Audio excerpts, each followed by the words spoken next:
seja vossos costumes sem avareza, contentando-vos com o que tendes. Porque ele disse: não te deixarei, nem te desampararei. A igreja repetindo no 3. 1, 2, 3. Sejam vossos costumes sem avareza, contentando-vos com o que tendes. Porque ele disse: não te deixarei, nem te desampararei. Só os varão. Sejam vossos costumes sem avareza, contentando-vos com o que tens, porque ele disse: não te deixarei, nem te desampararei. Só as varoas. Sejam vossos costumes sem avareza, contentando-vos com o que tendes, porque ele disse: não te deixarei, nem te desampararei. Todo mundo junto, bem bonito para Jesus. Sejam vossos costumes sem avareza, contentando-vos com o que tendes, porque ele disse: não te deixarei, nem te desampararei. Louvado seja o nome do Senhor. O apóstolo Paulo, escrevendo aos cristãos hebreus, aqueles que agora eram da sua linhagem, do seu povo, mas se converteram ao cristianismo, ou melhor, reconheceram o Messias, O judeu não fala de conversão, fala de reconhecimento do Messias. Eles reconheceram o Messias como Senhor e Salvador de suas vidas. Agora o apóstolo Paulo direciona essa carta, alguns dizem que essa carta não foi o apóstolo Paulo, tem aquela discussão, mas se depois você for no final desse capítulo, que é o final da carta, tem tudo dizendo ali, dando todas as pistas que foi o apóstolo Paulo, que ele fala que está preso, que ele fala de Timóteo. Então é muita coincidência. Para nós não cremos que é Paulo, mas isso também pouco importa quem foi. O que importa é que ela é uma carta inspirada para nossas vidas. E aqui o escritor dos Hebreus, inspirado por Deus, ele chama a nossa atenção para que o nosso costume ele venha a ser sem avareza e nós venhamos contentar com tudo aquilo que nós temos. Como isso é de fato importante para um andar cristão saudável na presença do Senhor. A palavra avareza significa apego sórdido ao dinheiro, forte apego ao dinheiro, forte apego ao materialismo, forte apego às coisas materiais, ou a pessoa mesquinha, conhecemos com outra gíria, mão de vaca, etc e tal, pandu, e aí vai um monte de gírias mais que o povo inventou. Mas aqui nós sabemos que nós servimos a um Deus que ele é liberal na sua natureza e no seu caráter. Que Deus, ele de graça supre as necessidades, ele faz vir a chuva sobre os bons e sobre os maus, e ele supre a cada um uma grande lição sobre isso. Deus ele dá para o profeta Jonas, quando o profeta Jonas está chorando pela conversão dos ninivitas, e Deus fala que ele teve um todo cuidado com aquele povo, de dia após dia, suprir a necessidade,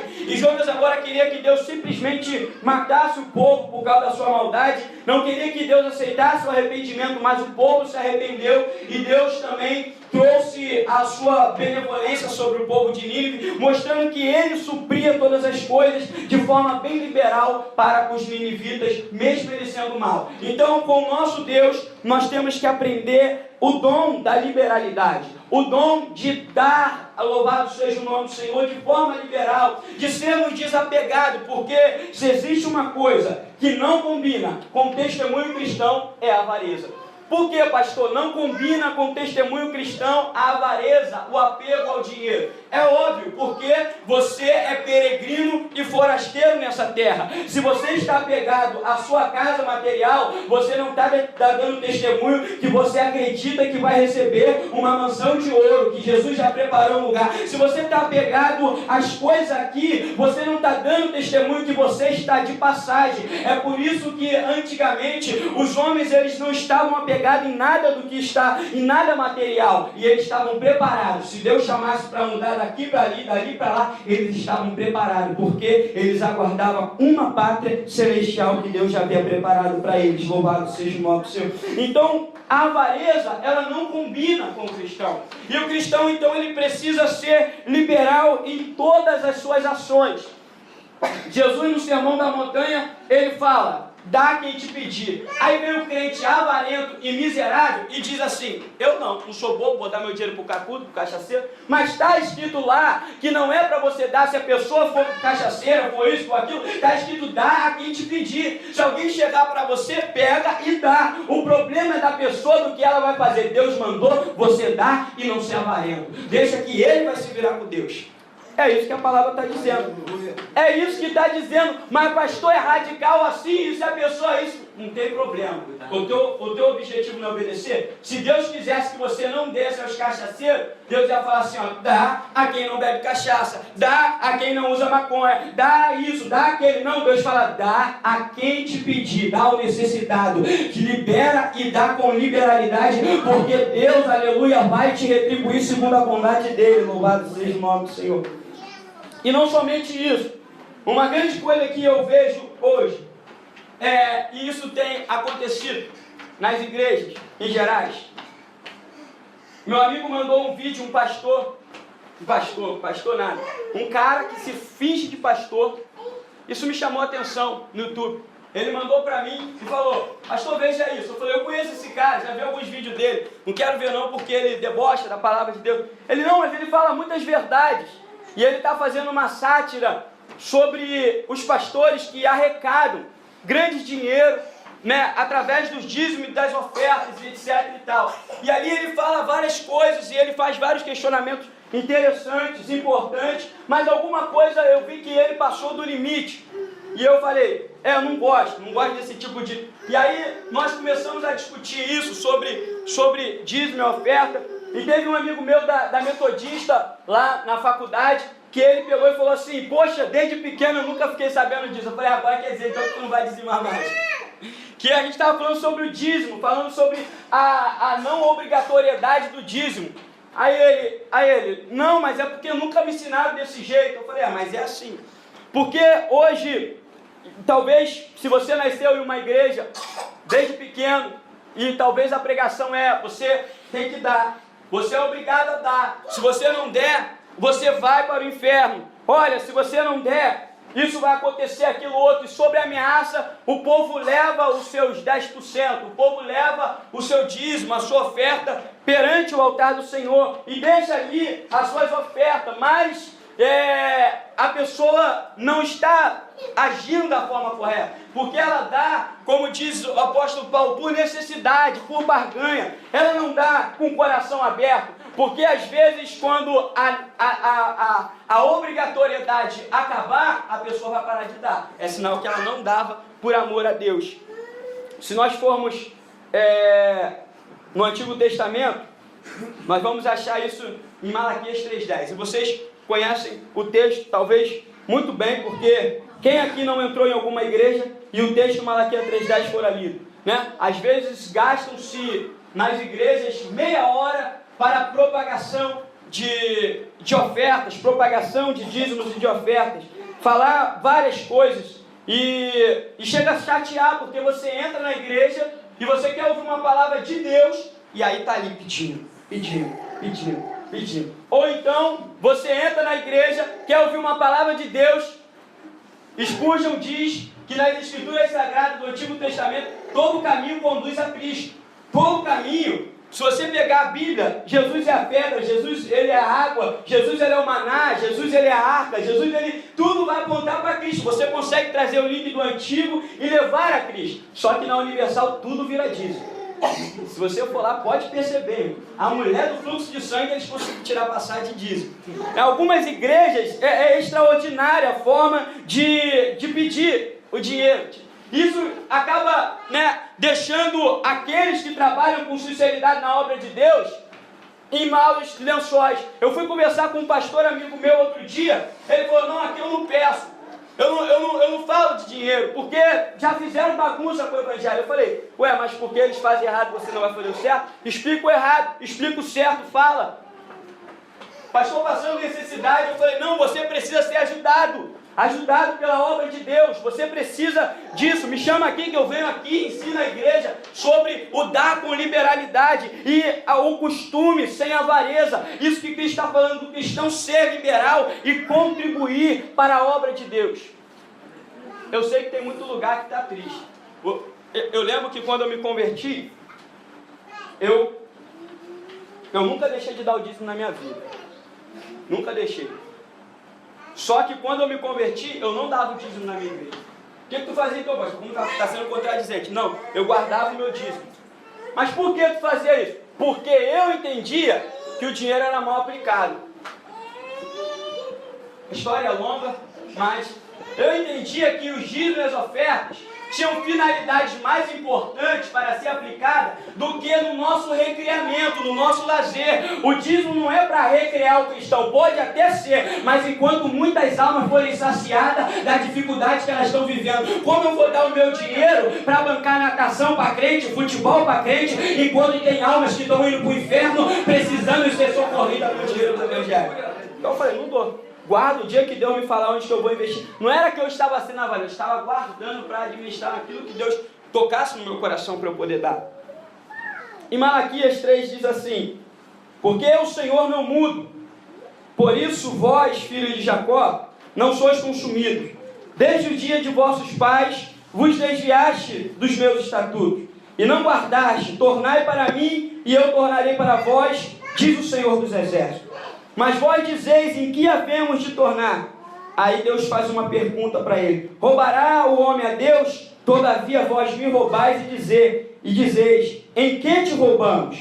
Nos dízimos e nas ofertas. Com maldição sois amaldiçoado, porque a mim me roubais. Sim, toda esta nação. Trazei todos os dízimos à casa do tesouro, para que haja mantimento na minha casa. E depois disso fazei prova de mim.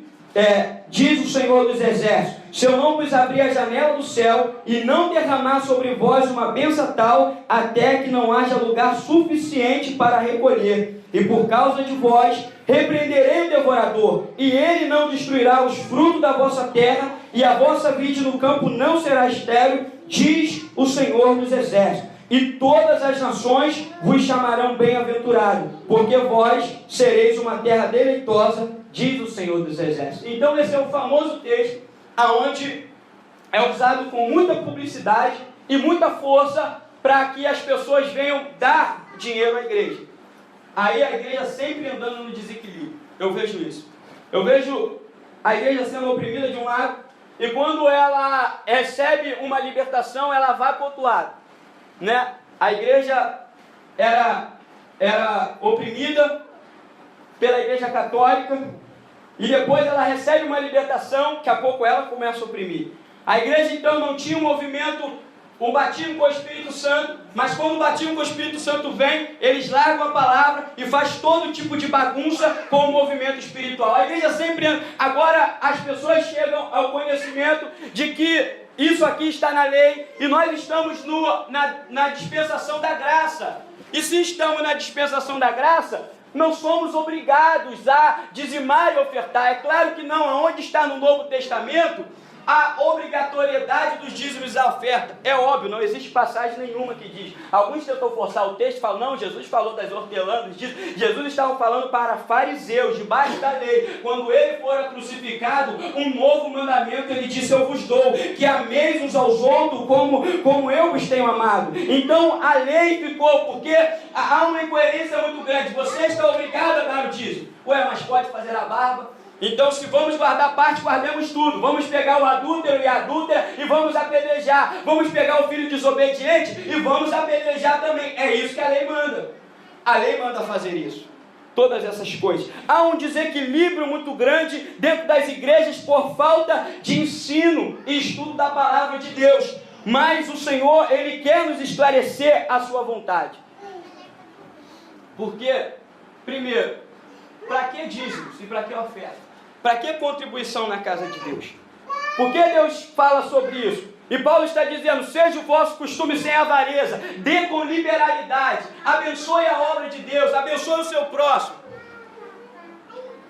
Porque o dízimo tem 3 finalidades.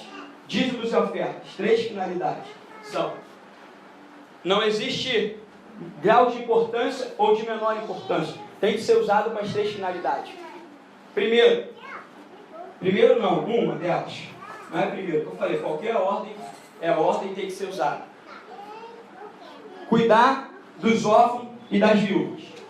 Isso inclui toda a classe de necessitado: drogado, doente, órfão, viúva, os mais necessitados.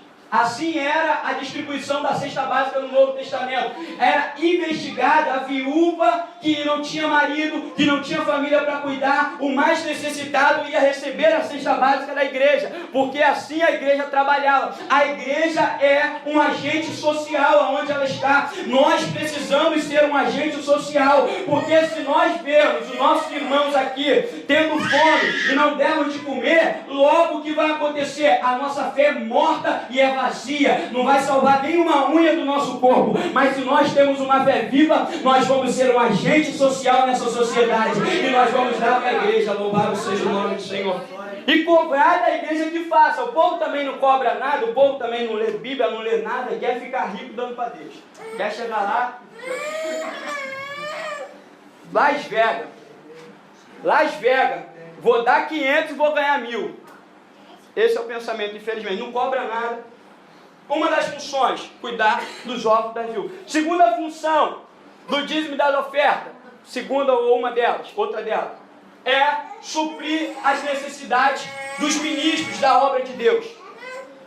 Eu falei 2 ministros, porque tem muita igreja por aí que é o ministro que ganha 10 mil reais, enquanto os outros não ganham nada. Trabalha todo mundo de graça. Aí o pastor tem 2 carros, 3, 4, a família toda tem carro. Todo ano está pisando em Israel. Para que todo ano o pastor precisa em Israel? Todo ano pisa lá, vai, volta, vive, esbanja com o dinheiro da igreja, enquanto tem outros irmãos que, coitado, o irmão trabalha lá no final do mundo, ele volta, ele soa, chega em casa, toma banho rápido, vai correndo para a igreja a pé, para ministrar a palavra da vida dele, e ainda as ofertas que chegam lá na congregação, o pastor ainda vem e pega.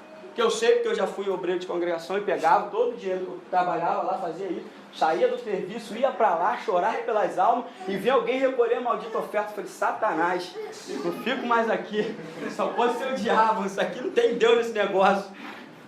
Chorando pelas almas na cidade de Deus, eu e minha esposa, o dinheiro, tudo que a gente pegava, a gente colocava nas almas, investia nas crianças, investia no povo de Deus, investia nos instrumentos da igreja. Aí quando o povo humilde da cidade de Deus, humilde, ensinando a palavra de Deus, ó, não dá por barganha, dê por liberalidade ao Senhor, dê porque você ama, não é uma obrigação. O povo dava, o povo começou a dar. Eu guardando dinheirinho, comprei um som, microfone bom, uma caixa dessa daí, grande, um microfone sem fio. O pastor olhou assim e falou, Leandro, tu comprou esse som com o teu dinheiro? Aí eu falei, não, com o dízimo da oferta dos irmãos. Que isso? Só dava 5 reais de oferta lá, ele mandava eu pegar. Aí quando descobriu que estava dando um negocinho, mandava o povo lá escolher. Eu falei, nada disso, estou fora, tchau e benção, fui embora. Vai crescer na escola de outro bobo, de mim não. Então, isso acontece muito. O dinheiro é para os ministros serem supridos, porque o apóstolo Paulo ele ensina isso muito bem, esse princípio. E outra parte do dinheiro é para manutenção da obra de Deus. Toda obra precisa de manutenção. Igrejas precisam ser construídas, templos precisam ser construídos, e outras coisas precisam ser construídas. Nós temos projeto na igreja, um centro de recuperação, uma creche, mas como nós vamos fazer se não temos o dinheiro para fazer? E ainda falta o dinheiro, ainda falta o povo para trabalhar, porque o povo hoje não quer trabalhar para Jesus de jeito nenhum. Você que está aí, é você que Deus está te chamando para trabalhar para o Senhor. Louvado seja o nome do Senhor.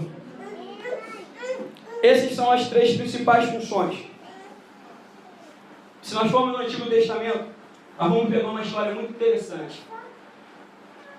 Eu fico triste, porque tem pessoas que são tão hipócritas que elas querem dar desculpa para a sua avareza em cima de uma teologia que elas fazem. Elas pegam elas pegam o princípio de Malaquias 3:10. Veja bem, não é obrigatório, mas existe um princípio bíblico na palavra. O princípio bíblico é, Deus não está falando para o povo, olha, chateado porque o povo não dá, Deus não precisa de nada. Deus está chateado porque está havendo uma quebra de mandamento, que é a obediência de adorar ao Senhor. E o povo que vinha, para o judeu, o povo que vem e oferta, ele está adorando, prestando culto através do seu dízimo, das suas ofertas. E o cristão, ele tem que entender esse princípio. Eu presto um culto a Deus quando eu entrego ao Senhor aquilo que Ele tem me abençoado. É a sua oferta de gratidão. Pode ver que Deus não precisa do teu dinheiro, porque Jesus diz assim, quando você lembrar que você tem alguma coisa com o seu irmão, deixa a sua oferta de lado e vai e consulta o seu irmão. Porque muitas pessoas trazem as suas ofertas de qualquer maneira e querem ser abençoadas. Não, primeiro o perdão e o conserto do seu irmão precisa ser liberado, porque o que Deus primeiro Ele quer de nós é obediência. Louvado seja o nome do Senhor. O dinheiro é segundo, terceiro lugar. Então, existe uma história muito interessante para ilustrar isso. Neemias, ele está na fortaleza. Eu vou ter que dividir essa mensagem em 2 mensagens. Semana que vem eu falo sobre o contentamento. Já vi que o tempo não vai dar. A gente fala hoje sobre a avareza, semana que vem a gente volta e continua a mensagem sobre a parte do versículo do contentamento. Neemias, ele está na fortaleza de Suzã. E Ananias, um dos seus irmãos, chega a ele e fala. E Neemias fala, como está Jerusalém? Aí Ananias fala, olha, está triste. Como que está? Os muros estão quebrados, os portões incendiados. Não, mas isso aí a gente reconstrói. Não, o povo está desviado. Quando fala isso, Neemias se desaba. Casaram com mulheres estranhas, não há culto, não há sacerdote, não há nada. E a Bíblia diz que Neemias sentou no chão e chorou e jejuou por longos dias pelo estado que estava Jerusalém, pela calamidade que estava Jerusalém. Neemias, ele senta, chora, rasga o seu coração. O rei olha para ele, por que está abatido o teu semblante? Ele fala, cidade dos meus pais, tudo destruído. O rei então dá carta a Neemias, autoriza Neemias a ir para Jerusalém, reconstruir a cidade. O rei então vai liberar um exército para ele e fala, não precisa, o meu Deus vai me guardar. Ele passa por perigos no meio do caminho, por inimigos, e Neemias então ele chega em Jerusalém e começa a reconstrução das muralhas de Jerusalém. Mas não somente a reconstrução das muralhas que estavam fendidas. Neemias agora começa uma reforma no culto em Jerusalém, que estava completamente afundado e deteriorado. Neemias ele pega, coloca cada um no seu lugar. Primeiro ele chama o povo, ei, vocês que desobedeceram a aliança do Senhor e casaram com mulheres estranhas, larguem cada uma dessas mulheres, voltem para o Senhor. Ei, sacerdotes, vocês que não estão mais trabalhando no templo do Senhor, volte para o templo do Senhor. E ele começa a botar cada coisa no seu lugar, e ele lê a palavra, ele lê a lei, e há arrependimento, e há choro, e o Espírito de Deus vem, e as coisas começam a ser reestruturadas quando o povo se arrepende e volta-se para Deus. Uma coisa bonita está acontecendo, uma reforma em Jerusalém. Uma reforma social e uma reforma espiritual. Primeiro espiritual para depois social, é sempre assim. E essa reforma, Neemias é o pilar. Agora Neemias deixa tudo organizado. Sacerdote no templo, ensinando as pessoas, estudando, zelando pelas coisas do templo. Só que chega um chamado para Neemias voltar à fortaleza de Suzã.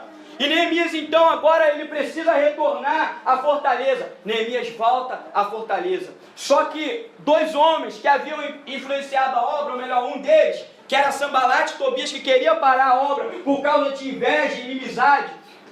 Tobias, ele vai e casa-se com a filha do sacerdote. E Neemias viaja. Quando Tobias casa para a filha do sacerdote, na casa do Senhor antigamente, os dízimos não era dinheiro como é trazido hoje. O dízimo era azeite, vinho, trigo, ovelha, outras coisas. Prata também tinha, peso de prata, peso de ouro, peso de bronze. E havia um depósito na casa do tesouro, aonde as coisas eram colocadas ali. E ficava ali. E Tobias, esperto, malandro, aonde ele foi morar? Na casa do tesouro. E tudo que entrava na casa do tesouro, Tobias roubava. como muitos ministros fazem hoje. Tudo que entrava ali na casa do tesouro, Tobias pegava. Só que olha só, quando Deus repartiu os termos em Israel, Deus ele estabeleceu uma lei bem específica. Deus deu terra a cada uma das tribos.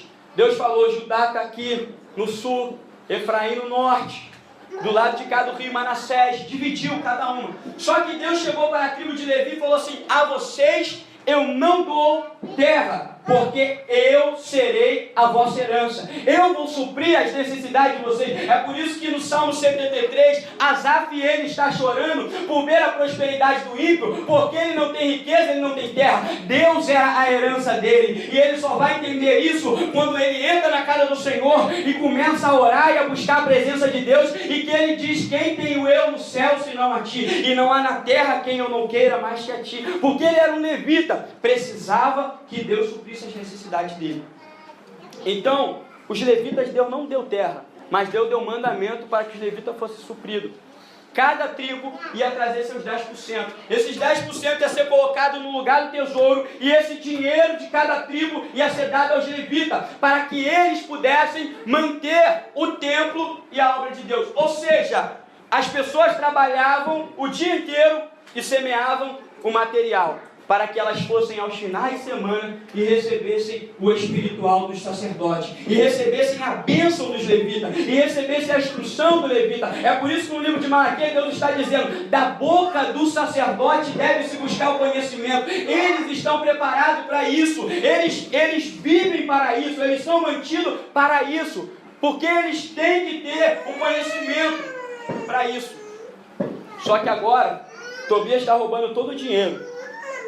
E o dinheiro sendo roubado, o sacerdote que está lá em cima estudando a lei 24 horas, para poder ministrar, ensinar para os filhos, para todo mundo, não chega o dinheiro para ele. O leite não chega para o seu filho, o pão não chega. O sacerdote não recebe dinheiro e a família dele está começando a passar fome. O que o sacerdote ele vai fazer? Ele larga tudo e ele vai trabalhar. E quando o sacerdote larga tudo e vai trabalhar, a nação espiritualmente começa a naufragar, porque não tem quem ensine os estatutos do Senhor. Uma estratégia do próprio diabo para poder acabar com a obra de Deus, e a obra de Deus começa a definhar novamente em Jerusalém. Não há sacerdotes, porque todos eles foram trabalhar, não há dinheiro chegando até os sacerdotes. E não é isso que nós vimos por aí? Alguém se apropria do depósito do templo de ouro. Meu amigo contou lá na Baixada, falou que ele está na igreja, nunca conheceu o tesoureiro da igreja. O filho do pastor nunca trabalhou na vida, mas tinha uma export gerada. Andava esbanjando dinheiro.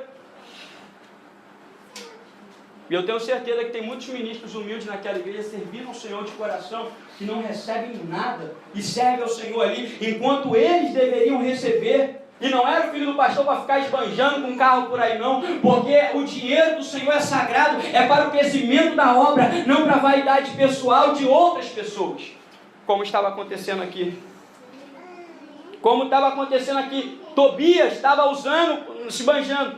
Neemias ouve isso, ele volta de Jerusalém, ele expulsa Tobias e bota novamente os sacerdotes nos seus lugares. Ele coloca cada sacerdote para estar ali e dá um valor a cada sacerdote e dá a sua quantia a cada sacerdote. Ele define o valor a cada sacerdote. Então, nós temos um modelo. A lei é sombra das coisas que haverão de ver. Então, esse é um princípio espiritual que o Senhor nos ensina. E o princípio espiritual, ele permanece. É isso que eu falo da hipocrisia de algumas pessoas. Não, o princípio de Malaquias 3:10, ele acabou. Eu não preciso mais dar para o Senhor, não. A graça de Deus, ela cobre tudo, não. Paulo está dizendo, seja o vosso costume sem avareza. Você precisa ser liberal. Que você não dê o dízimo, que você não chame de dízimo, mas que você dê constantemente ao Senhor. Dê sempre para a obra do Senhor. Louvado seja o nome do Senhor. Paulo diz em Efésios 5, sede, pois, imitadores de Deus, como filhos amados, e andais em amor, como também Cristo vos amou, e se entregou a si mesmo por nós, em oferta e sacrifício a Deus em cheiro suave. Mas a prostituição e toda impureza ou avareza nem ainda se nomeie entre vós como convém ao santo, nem torpeza, nem pavorrice, nem chocarrice, que não convém, mas antes ações de graças, ou seja, alegre na presença do Senhor, porque bem sabeis que nenhum devasso, ou impuro, ou avarento, o qual é idólatra, tem herança no reino de Cristo e de Deus. Ninguém vos engane com palavras vãs, porque estas coisas vem a ira de Deus sobre os filhos da desobediência. Portanto, não sejais seus companheiros, porque no outro tempo erais trevas, mas agora sois luz no Senhor. Andai como filho da luz. E como filho da luz ele anda? Ele se reveste de luz e ele anda sem avareza. Porque Paulo está dizendo que os que praticam tais coisas não vão herdar o reino do céu. Pastor, o dízimo vai me mandar para o inferno? O dízimo não, mas a avareza vai. A avareza é isso que Paulo está dizendo. O que é a avareza? Apegado ao dinheiro. Deus prova o cristão. No Novo Testamento não se fala de dízimo, se fala de coleta. Paulo fala de coleta, que quer dizer praticamente a mesma coisa, porque o princípio é válido. A igreja ia continuar, o sacerdote ia continuar, os necessitados iam continuar, a obra de Deus ia continuar a ser feita. Então o apóstolo Paulo chama isso de coleta, e não havia uma necessidade de falar isso abundantemente, porque quando o Espírito de Deus veio sobre a igreja, o povo não dava 10%, o povo dava 100%. Barnabé chegou, era um homem rico, depositou aos pés dos apóstolos. Cada um vinha e dava a cada um. A avareza de Ananias e Safira, somada à sua mentira contra o Espírito Santo, os levaram à morte diante dos apóstolos, e grande temor caiu sobre a igreja, porque eles falaram, foram avarentos, não vendemos por tanto valor, enganando o apóstolo Pedro, mas na verdade enganava diretamente o próprio Espírito Santo de Deus. E aí eles morreram fulminados por causa da sua mentira, por causa do Espírito Santo, por causa da avareza. E o povo tinha liberalidade e davam tudo para a obra do Senhor. E eles entregavam tudo para a casa de Deus. E hoje em dia nós somos muito apegados ao material, muito apegados às coisas materiais. Hoje em dia nós somos extremamente apegados, toda a propaganda que nos é enfiada, todas essas coisas que nos colocam que é necessário nós temos, e às vezes por causa disso a obra do Senhor, ela perece aonde que está realmente precisando. Eu sempre falo do irmão Samuel, infelizmente já deve ter 2, 3 meses que eu não consigo mandar um dinheiro para o irmão Samuel. Graças a Deus que o irmão foi pregar lá em Minas, Deus tocou no coração do missionário lá que deu R$2.000 para o irmão Samuel. O irmão Samuel largou tudo, está acampado no Ribeirinho, pregando aos índios no Amazonas. E aí nós sentimos o desejo de abençoar o irmão Samuel, mas não temos dinheiro, porque a última vez nem o dinheiro dos aluguel pode pagar. O orçamento aqui bate em 1.000 e pouco que as pessoas contribuem aqui. Só que nós temos uma responsabilidade de aluguel de 2.000 e pouco. Ou seja, 1.000 está faltando. E aí Deus envia de algum lugar, que eu não sei de onde que vem. Sempre aparece. Às vezes eu me sacrifico, às vezes alguma coisa acontece. Mas aparece. Mas há uma necessidade. Eu sei que muitos irmãos têm as suas dificuldades, têm tudo, etc e tal. Mas se Deus falasse assim, olha irmão, quando você tiver dificuldade, pode ser avarento. É isso que está escrito? Quando nós estamos em dificuldade, nós não damos para Deus, é um ato deliberado de incredulidade, porque nós estamos dizendo abertamente para o Senhor, eu não acredito que o Senhor pode mudar o meu cativeiro, deixa eu resolver a minha vida com o meu dinheiro. Se você acredita na sua dificuldade, você dá, e Deus muda o seu cativeiro, não porque você está barganhando, porque há um princípio de amor dentro do teu coração pela obra do Senhor. Mas pastor, eu não sei o que faz com o meu dinheiro. Então, se você não confia na liderança, primeira coisa que eu digo, que tem alguns visitantes, se tu está numa igreja, que eu já vi isso, crente que não dá porque não confia, sai de lá, sei lá, caça uma casa de recuperação, dá para um mendigo, dá para alguém, até aqui, se tu não confiar em mim, mas dá, não seja avarento, entregue o seu dinheiro para a glória do Senhor, louvado seja Deus, para que o Senhor se alegre de ti, louvado seja o nome do Senhor. Existe uma história, o princípio, eu estou falando do princípio bíblico, porque Deus está falando, se vocês derem, vocês serão abençoados. Se vocês não derem, vocês não serão abençoados. E Paulo fala isso aos Coríntios.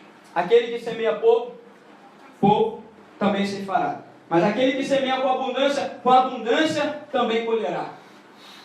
Mas Deus ama o que dá com alegria, não por necessidade, ou seja, não por barganha. Paulo ele já fecha o contexto, porque o versículo de cima é um prato cheio para a nossa ganância. Deus gosta do que dá com abundância. Vou dar com abundância, porque a abundância eu também vou colher. Não, eu vou dar porque eu entendo que a obra do Senhor tem necessidade. Eu entendo que o Senhor tem me suprido, tem me abençoado, e eu posso ser um contribuinte da obra do Senhor, e eu posso ir missionários a outros estados, ir missionários a outras nações. Eu posso manter missionários aqui no Colégio Teológico Beit Leviim. Eu posso ser contribuinte desta obra de Deus. Coitado do João e do Lucas. Estou devendo salário a todos eles aí, mas graças a Deus sou homem de Deus. Estão esperando o dia que Jesus me mandar, eu pago. Então, a obra tem uma necessidade. E nós não podemos andar com avareza diante do nosso Senhor, porque a obra tem essa necessidade. O dízimo no Novo Testamento, ele não é obrigação. Ele não é. Uma vez eu estava discutindo com um rapaz, ele estava querendo debater isso comigo, e eu falei assim, mas Deus fala para nós darmos o dízimo no Novo Testamento. Ele, não fala. Não fala. E virou aquele debate interminável, né? Infinito e etc e tal. Aí ele pegou um texto que se encontra em Hebreus, para poder me provar que dízimo não existia. O texto é: de sorte que se a perfeição fosse pelo sacerdote levítico, porque sobre ele o povo recebeu a lei, que necessidade havia logo que outro sacerdote se levantasse, segundo a ordem de Melquisedeque, e não fosse chamado segundo a ordem de Arão? Porque mudando-se o sacerdote, necessariamente se faz também mudança da lei. Então presta atenção, ele está dizendo para mim o seguinte: Leandro, a lei mudou, estou cansado de saber disso, né? E uma nova aliança farei com a casa de Israel e com a casa de Judá, e eu escreverei nos vossos corações a minha lei, e todos me conhecerão, desde o menor até o maior. Aí você vê, as pessoas pegam esse texto, vale para nós, a aliança é com a casa de Israel e com a casa de Judá, a gente aplica espiritualmente, mas os princípios bíblicos de Malaquias 3:10, não, isso aí é para o judeu, ele não ser amaldiçoado, eu não vou ser. Chegou um cara para mim e falou assim: pô, tô quase acreditando em devorador. Pô, tô sentado, tô perdendo tudo, tá acontecendo tudo errado, tô quase acreditando. Falei, pá, agora que tá quase acreditando, o princípio é válido. Você está sendo avarento com Deus, Deus vai fazer o quê? Vai limpar tudo, vai castigar, é isso que vai acontecer, não tem como acontecer outra coisa. Eu já provei do milagre de Deus de minha conta vir zerada, conta de água chega lá zerada. Eu não vou lá reclamar para pagar, você dá e me rouba tanto, também não vou ser tão bobo assim. Já paguei mais do que tudo. Eu não vou lá para brigar, já é ruim de lá quando vem a mais, eu nem reclamo também, porque aquilo lá é uma fila do cão, mas já veio zerado, já teve uns milagres assim, de pessoas chegar e trazer os alimentos, suprimento de Deus que Deus envia. E aí ele me falou nesse texto, ele falou, porque mudando-se o sacerdote, muda a lei. Eu falei, verdade. Ele, então, cara, mudou, o sacerdote era de Levi, agora é Jesus Cristo, acabou o dízimo. Aí eu falei, não tão depressa assim, não me pega tão depressa assim na Bíblia. Aí eu falei, a Bíblia diz, em Gênesis capítulo 14, que 4 reis da terra de Elão saíram com a peleja contra os reis da planície de Sodoma e Gomorra, Zeboim e Zoar. E nessa guerra contra os reis, levaram cativo a Ló. E Abraão saiu na peleja para pelejar contra esses reis. E Abraão matou os 4 reis e trouxe Ló o seu sobrinho. E Abraão conheceu um cara chamado Melquisedeque, que traduzido quer dizer rei de paz. Mel é rei, Zedeque, ou melhor, rei de justiça. Meler Tzadik, rei de justiça. E esse rei veio até Abraão e deu a Abraão pão e vinho. E Abraão deu a ele o dízimo. Abraão deu a Melquisedeque o dízimo. Abraão foi obrigado? Negativamente, não havia obrigação, não havia lei. Abraão, por espontânea vontade e gratidão, e o escritor de Hebreus no verso 7 diz, sem contradição alguma, o maior abençoou o menor. Melquisedeque havia abençoado Abraão, e Abraão havia devolvido o dízimo a Melquisedeque, porque essa é uma figura de Cristo, ou o próprio Cristo, não sabemos. Ele deu o dízimo, Abraão deu o dízimo a Melquisedeque. E Salmo 110, verso 4 diz: jurou o Senhor e não se arrependerá, tu és sacerdote eterno, segundo a ordem de Melquisedeque. Qual é o sacerdote de Jesus Cristo? Da ordem de Melquisedeque. Ele é, Jesus é sacerdote segundo esta ordem. Então ele tem o direito de receber o dízimo daqueles que com espontânea vontade querem entregar, sabendo que não é por obrigação, mas é para agradar o seu Senhor, e ele vai dar para a glória do nome do Senhor. Aleluia. Você não vai encontrar no Novo Testamento a ordenança de dízimo, mas está claro que todo cristão deve colaborar. 2 Coríntios 8:2 diz: como em muita prova de tribulação houve muita abundância da sua alegria. Como em muita prova de tribulação houve abundância da sua alegria, e com a profunda pobreza abundou em riqueza da sua generalidade. Como pode isso? Como pode? Em muita provação e tribulação houve abundância de alegria. Olha o que nós estamos falando.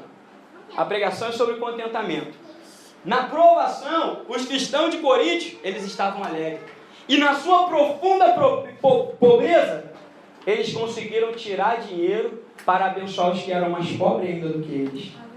Eles conseguiram tirar juntou o resto que eles tinham, o mínimo que eles tinham. Quando Paulo mandou fazer a coleta, abundou em riqueza de generosidade. Eles conseguiram dar o pouco que eles tinham, eles conseguiram sustentar os irmãos que estavam famintos em Jerusalém, os irmãos que estavam pobres em Jerusalém, e eles deram para a obra do Senhor. No Novo Testamento, você não vai ver essa ordenança direta, só como eu mostrei, direta do dízimo. Mas ele diz que você tem que dar. Diz que você tem que dar com generosidade, com alegria e com abundância. E diz que você tem que dar com proporcionalidade. Ou seja, quem ganha mais tem que dar mais. Quem ganha menos tem que dar menos. Aí o Augusto Nicodemos diz assim: se você não quer chamar de dízimo, não chama. Mas isso é o quê? Proporção. O que você ganha. Se é 10% do que você ganha, todos vão dar com proporção. Porque se algum ganha 1.000, vai dar 100. Se ganha 10.000, vai dar 1.000. Dá com proporção. Essa é a proporcionalidade. Paulo, ele diz: ora, quando a coleta que se faz para os santos, fazei vós também o mesmo que ordenei à igreja da Galácia. No primeiro dia da semana, cada um de vós ponha de parte o que puder, a juntar, conforme a sua prosperidade, para que não se faça as coletas quando eu chegar. Então, conforme a sua prosperidade. Abençoe, conforme a sua prosperidade, a obra de Deus. Abençoe a obra do Senhor, porque, veja bem, eu vejo muito isso nas igrejas. E hoje o evangelho está todo destruído por causa disso, porque não há verdades bíblicas das escrituras. O pastor, há uma disparidade muito grande. Eu vejo um pastor de uma pequena igreja que ele quer ganhar R$2.000 e a igreja não chega nem a esse orçamento. Aí os próprios membros pararam de dar porque o pastor queria viver às custas da igreja.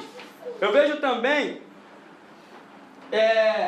igrejas que têm condição de manter o pastor, mas não mantém o pastor, e ele tem que trabalhar para poder suprir as necessidades dele e às vezes até ajudar a igreja. Já vi esses casos. Caso então que o pastor tinha muito dinheiro e, para nossa tristeza, e o irmão falou assim: poxa pastor, eu estou abrindo mão da minha parte que estava na congregação para abençoar a obra, o senhor pode abrir mão da sua? Tipo assim, o evangelista que abria a mão, ele ia ganhar um dinheirinho ali porque ele estava suprindo a obra. Ele falou: abra mão da minha parte. E o pastor já tinha o salário da sede, que era um valor assim astronômico, um valor bem razoável, 4, 5, 6 mil. Aí, para ganhar merreca assim da igreja, que era parte daquela igrejinha, que era pequena, não abro mão não. Ele também largou tudo para lá, não quero saber disso. Uma avareza infinita, essas coisas todas acontecem. E às vezes na congregação os pastores mandam os obreiros e eles vão para lá e há condição de pagar o salário, porque eu sei que há, tá? E aí não paga. Coitado, o obreiro ele chega, soa o dia inteiro, trabalha o dia inteiro, sei lá de que ele trabalha, a cabeça fica cheia de coisa. O cara chega em casa, olha a Bíblia rapidinho, pede a Deus uma revelação, como se diz, instantânea, rápida, assim aquela revelação instantânea, mal ora, mal se consagra e vai para a igreja pregar. Por isso que a gente vê um monte de besteira no altar. E isso aqui mudou, deu agora.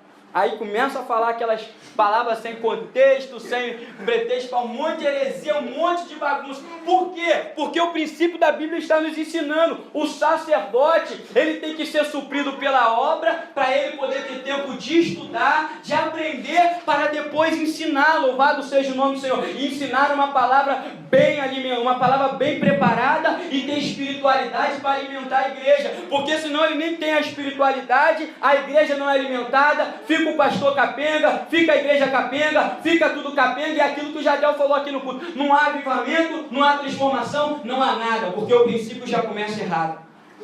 Entendem isso? Isso é o que as escrituras nos ensinam. Olha, Paulo diz: não sabeis vós que os que administram o que é sagrado, comem do que é do templo, e o que de contínuo estão junto do altar, participam do altar? Assim também ordenou também o Senhor, que os que anunciam o Evangelho vivam do Evangelho. Digno é o pastor, o trabalhador do seu salário. É digno.